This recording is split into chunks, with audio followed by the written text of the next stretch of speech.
Hello दोस्तों, नमस्कार। मैं आपका Tripathi sir, begging quiz services private company से। मैं आज आपका अपने यूट्यूब चैनल में फिर से स्वागत करता हूं। आज हम आपको बताने जा रहे हैं कि इनकम टैक्स रिटर्न कैसे और क्यों फाइल करते हैं, जिसका विवरण हम आपको अपने यूट्यूब चैनल माध्यम के द्वारा बताने जा रहे हैं। सबसे पहले तो ये इम्पोर्टेंट होता है कि हमें इनकम टैक्स रिटर्न क्यों फाइल करना चाहिए। इनकम टैक्स क्या है, इस बारे में आप बताने जा रहे हैं। इनकम टैक्स एक ऐसा पत्र है, ऐसा फॉर्म है जिसको हम ये कह सकते हैं कि हमारी जो भी आय होती है उस आय को हम अपने एक फॉर्म पे एक विवरण को, अपने आय के विवरण को एक फॉर्म के द्वारा सबमिट करते हैं, जो इनकम टैक्स विभाग को ये सूचना देते हैं कि हमारी वार्षिक आय कितनी है, हमारे वार्षिक आय में कितना टैक्स है या टैक्स नहीं है। हम अपने आय को एक प्रपत्र पे दिखाते हैं और उसको इनकम टैक्स की वेबसाइट पे फाइल करते हैं, जो एक हमारा आय प्रमाण पत्र होता है। इसी को ही इनकम टैक्स रिटर्न कहते हैं। अब बात ये आती है कि इनकम टैक्स रिटर्न फाइल करने के लिए हमें क्या क्या दस्तावेज चाहिए होता है। इनकम टैक्स रिटर्न फाइल करने के लिए सबसे पहले तो हमारे पास अपना पैन कार्ड होना चाहिए। पैन कार्ड, जिसको हम परमानेंट अकाउंट नंबर कहते हैं, उस पैन कार्ड एक हमारा ये एक ही बार बनता है। उसी पैन नंबर पे ही हमारा इनकम टैक्स का दस्तावेज बनाया जाता है। वो इन पैन कार्ड का डेटा हमारे इनकम टैक्स विभाग में भी होता है, जो कि पैन नंबर के तहत ही सारा हमारा दस्तावेज, हमारा आय क्या है, सारा लेखा जोखा एक अपने आयकर विभाग में सबमिट होता है। तो आयकर रिटर्न को फाइल करने के लिए आपका अपना पैन कार्ड होना चाहिए, हमारा आधार कार्ड भी होना चाहिए। आधार कार्ड पे रजिस्टर्ड मोबाइल नंबर होना चाहिए, जो आयकर रिटर्न फाइल करने के लिए ओटीपी आता है, तो उस ओटीपी के माध्यम से ही हम इनकम टैक्स की साइट पे जाके अपना रजिस्ट्रेशन करने के बाद उस आयकर रिटर्न को फाइल करते हैं। आधार कार्ड हो गया आपका, पैन कार्ड हो गया, और सबसे महत्वपूर्ण बात है कि पैन कार्ड, आधार कार्ड का इनकम टैक्स की वेबसाइट पे एक दूसरे से लिंक होना चाहिए। अगर लिंक नहीं होता है तो हमारा आयकर रिटर्न फाइल करने की जो प्रक्रिया है वो पूर्ण नहीं होती है। क्योंकि सबसे लास्ट में भी पैन कार्ड जब लिंक होता है आधार से, तो वेरीफाई होके आयकर का एक्नॉलेजमेंट प्राप्त होता है। वेरीफाई होने के बाद ही कुछ चीज़ों को हम वेरीफाई कर पाते हैं, जिससे एक्नॉलेजमेंट कंप्लीट होता है और आयकर रिटर्न कंप्लीट हो जाता है। तो जैसा कि अभी हमने आपको बताया कि आयकर रिटर्न होता क्या है, अब हम आपको बताएंगे कि आयकर रिटर्न को फाइल क्यों करते हैं। आयकर रिटर्न को फाइल करने का उद्देश्य तो ये होता है कि पहली चीज तो हम अपने आय की, जो हमारी आय है उसकी सूचना अपने आयकर विभाग को देना। हमारे आय पर कोई अगर टैक्स बनता है तो उस टैक्स लायबिलिटी को हमें पे करना है। फिलहाल गवर्नमेंट ने विभिन्न प्रकार के टैक्स स्लैब से हमारे टैक्स को सेविंग करने के लिए और चीज़ें भी नए नए संविधान लाए हुए हैं, जिसमें हम टैक्स सेविंग भी अपने कर पा रहे हैं। नेक्स्ट चीज़ें ये आती हैं कि हमें इनकम टैक्स रिटर्न फाइल करना क्यों महत्वपूर्ण है, इसकी आवश्यकता क्यों पड़ती है, कहाँ पड़ती है। महत्वपूर्ण तो जैसा बता दिया अभी हमें आपको कि हमें अपने आय को इनकम टैक्स के आयकर विभाग में दिखाना है कि हमारी आय कितनी है, कितना टैक्स लायबिलिटी है, उस चीज़ के लिए है। दूसरा, हम कभी भी किसी भी अपने फाइनेंशियल इंस्टीट्यूशन से कोई भी किसी प्रकार का हम फाइनेंस लेना चाहते हैं, लोन लेना चाहते हैं, तो वहाँ पर उस दस्तावेज को, अपने आयकर रिटर्न को 3 साल की आयकर रिटर्न की के डॉक्यूमेंट की आवश्यकता होती है। अगर हमारे पास 3 साल के आईटीआर इनकम टैक्स रिटर्न्स हैं तो हमें फाइनेंस को लेने में बैंक को सबमिट करते हैं, जिससे आसानी से लोन की सुविधा भी हमें प्राप्त हो जाती है। आयकर रिटर्न को हमें एवरी ईयर, हर साल, प्रत्येक वर्ष समय से पहले ही फाइल करना होगा। जैसे कि पीछे सालों में क्या था कि हम अपने जो हमारे सैलरीड पर्सन है या जिनका टैक्स वाले नहीं होना है, निर्धारित तिथि थी, डेट है, उस ड्यू डेट के अंदर ही फाइल करना होता है। जैसे लास्ट ईयर तक 31 जुलाई था, अब इस वर्ष हम बात करेंगे जो प्रेजेंट में चल रहा है, इसकी डेट को 31 जुलाई से बढ़ाकर सितंबर में कर दिया गया। तो जिस ईयर का आईटीआर है उससे ही समय से फाइल करना चाहिए, क्योंकि बैंक में जब दस्तावेज को सबमिट करते हैं उसमें ये होता है कि आयकर जो पिछले साल का इनकम टैक्स रिटर्न है, इस साल के इनकम टैक्स रिटर्न में आपस में टाइम से फाइल होना चाहिए और मिनिमम 6 मंथ का एक गैपिंग पीरियड होना चाहिए। अगर हमें 3 ईयर्स के आईटीआर को सबमिट करना है तो उसमें ऐसा नहीं होना चाहिए कि हम आज ही 3 साल के आईटीआर को फाइल कर दिया और 3 साल के आईटीआर को एक साथ बैंक में सबमिट करते हैं। तो इससे ये प्रतीत होता है, अगर हम 3 साल के साथ में फाइल करते हैं तो इससे ये प्रतीत होता है कि हमने एक ही बार में तीनों को फाइल कर दिया, हमने हर साल समय से फाइल नहीं किया। तो बैंक उस स्थिति में आपको फाइनेंस देने से मना कर देती है।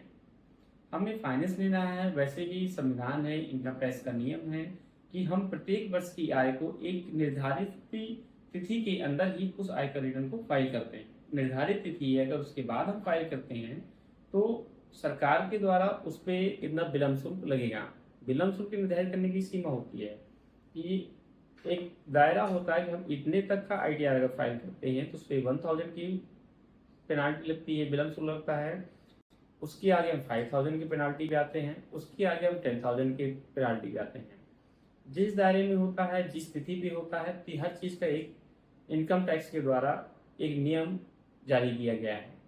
हाँ दोस्तों, जैसा कि अभी हम आप लोगों से बात कर रहे थे कि आईटीआर क्या होता है, आईटीआर फाइल क्यों किया जाता है, आईटीआर कैसे फाइल किया जाता है, इसी प्रकार हम आपको बता रहे हैं कि आईटीआर कई प्रकार के होते हैं। आईटीआर 1 होता है, आईटीआर 2 होता है, आईटीआर 3 भी होता है, आईटीआर 4 होता है और आईटीआर 5 होता है। इसी तरह आईटीआर के कई टाइप्स होते हैं। टाइप्स का मतलब होता है कि आईटीआर जैसे आप बिजनेस करने, आप एक पर्सन है तो आपकी इनकम के कई तरीके होंगे। आपका इनकम हो सकता है बिजनेस से आ रहा हो, व्यापार से आ रहा हो सकता है आप सैलरीड पर्सन हो सकता है कि आपका सैलरी भी काम कर रहे हो प्लस बिजनेस से भी इनकम आ रही हो, तो या आप अपना कोई कंपनी चला रहे हैं, प्राइवेट लिमिटेड कंपनी है या आपका अपना ट्रस्ट है, तो किस सेगमेंट में आप किस तरह से आपकी इनकम होती है, तो इनकम के सोर्सेस के हिसाब से ही आयकर निर्धारित किया जाता है कि कौन से आयकर रिटर्न का फॉर्म आपका फाइल किया जाएगा।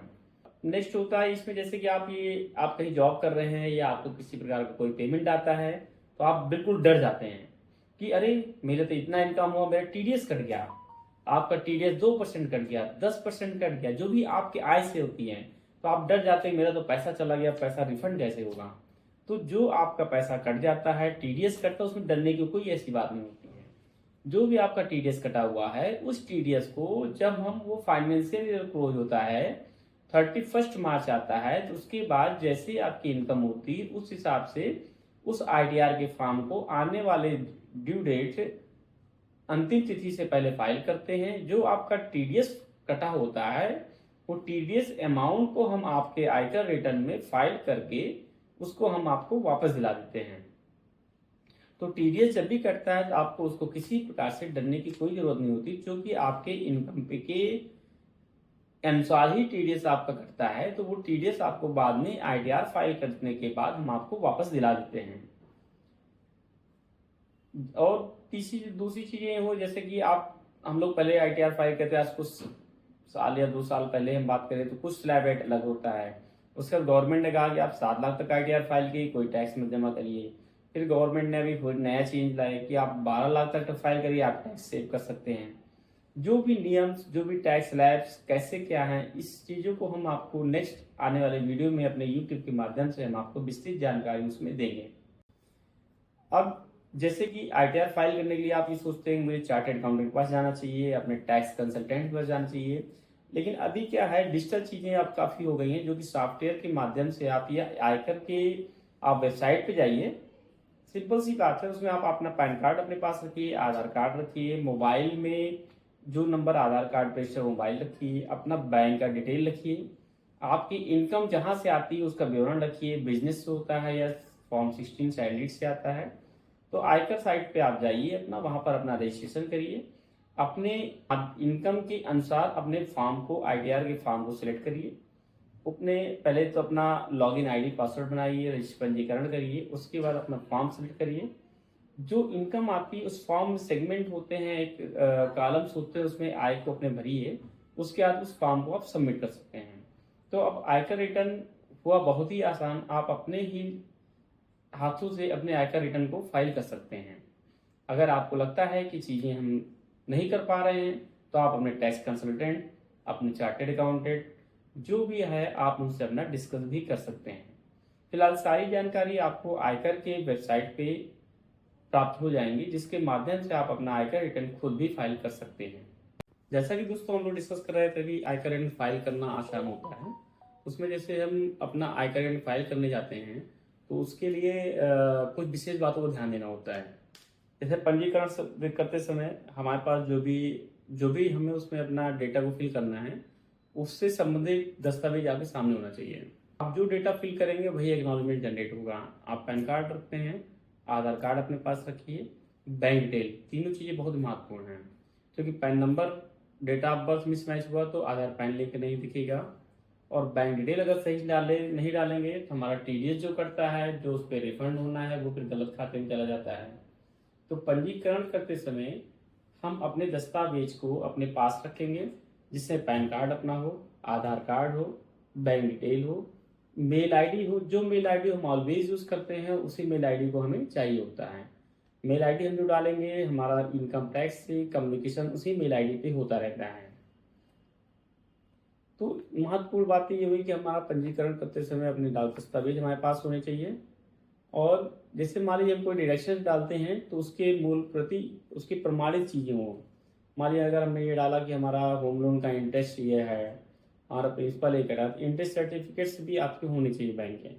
हम प्रीमियम शो करते हैं, हमारा प्रीमियम ही जा रहा है तो प्रीमियम की भी शीट हमारे पास होनी चाहिए। हम बच्चों की ट्यूशन की फीस को डालते हैं डिडक्शन में, तो वो भी डेटा हमारे पास होना चाहिए।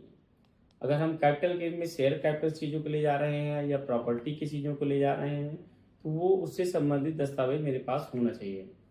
आगे की चीज़ों के लिए फिर हम आपको अपने वीडियो के माध्यम से आपको बताते रहेंगे।